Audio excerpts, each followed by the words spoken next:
Hello bachcho, let's read the question. The question says let fx is equals to x cube minus x square plus 10x minus 5 when x is less than or equal to 1, minus 2x plus log base 2 b square minus 2 when x is greater than 1. The set of values of b for which fx has greatest value at x is equals to 1 is given by a, b, c, d. इस question का की concept है basic concept of increasing and decreasing function.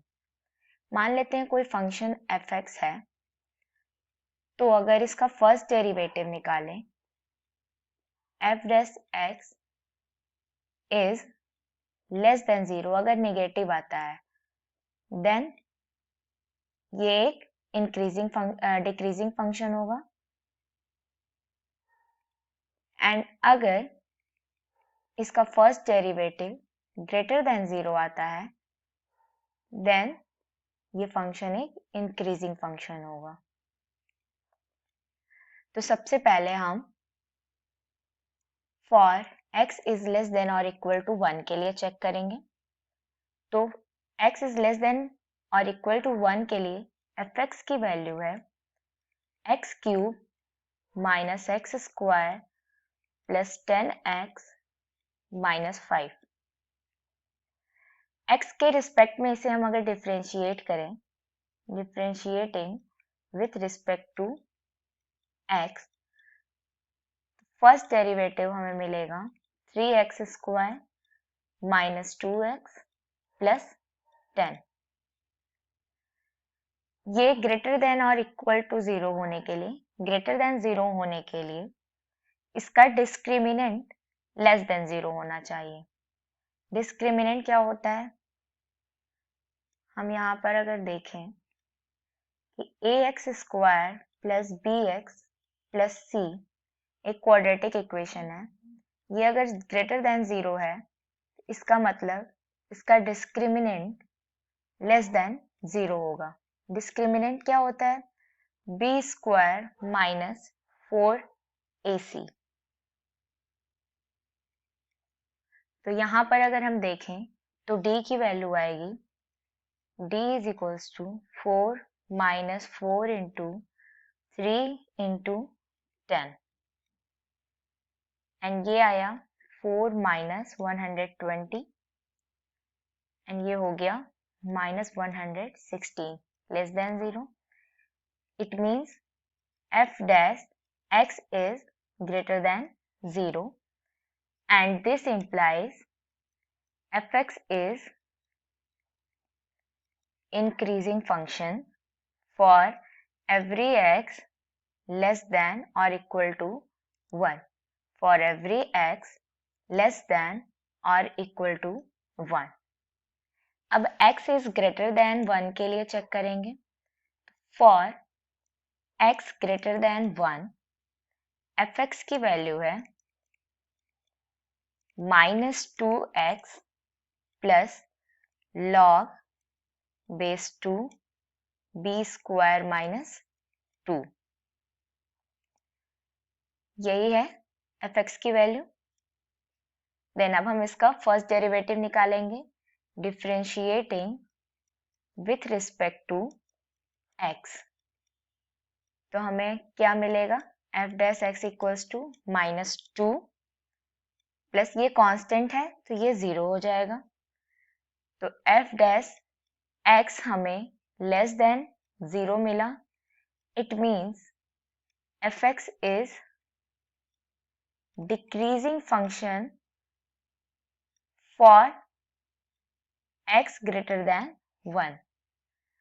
तो अगर इसका graph हम draw करें, ये x एक्सिस हो गया, ये y एक्सिस हो गया, पे 1 ले लें तो इसका ग्राफ कुछ ऐसा बनेगा, मतलब 1 तक इंक्रीज हो रहा है एंड देन डिक्रीज हो रहा है। तो अब हम कह सकते हैं कि limit x tends to 1 fx is less than or equal to f1 minus 2 plus log base 2 b square minus 2 is less than or equal to, function में हम f1 मीन्स 1 रखेंगे, तो x इज लेस देन और equal to 1 वाले function में 1 रखने पे हमें f1 की वैल्यू मिलेगी 5। तो यहाँ से log base 2 b square minus 2 is less than और इक्वल टू 7 हो गया। एंड हम एक फॉर्मूला जानते हैं log का। log का एक फॉर्मूला होता है कि log a बेस b बराबर c है, तो b is equals to a raised power c लिख सकते हैं। तो यहाँ से हम b स्क्वायर माइनस 2 को 2 रेज टू पावर 7 लिख सकते हैं। यहाँ से b square is less than और इक्वल टू 130 हो गया। हम देख सकते हैं कि यहाँ log base 2 b square minus 2 है, it mean b square minus 2 की वैल्यू हमेशा पॉजिटिव होगी and b square minus 2 is greater than 0। तो यहाँ से हम b square is greater than 2 भी कह सकते हैं। दिस मीन्स b की वैल्यू हमें मिलेगी माइनस इंफिनिटी से minus root 2 and union root 2 से इंफिनिटी। ये मान लेते हैं रिलेशन नंबर 1। अब यहाँ से अगर हम कंक्लूड करें तो b की वैल्यू आएगी minus root 132 plus root 130।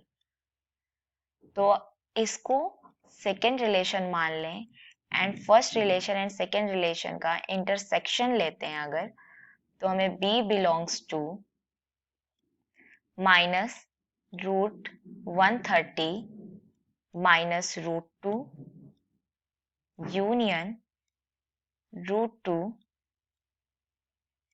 Under root 130 ये मिलेगा। So the final answer is option number D, minus under root 130 minus root 2 union root 2 under root 130. Hope you understood it well. Thank you.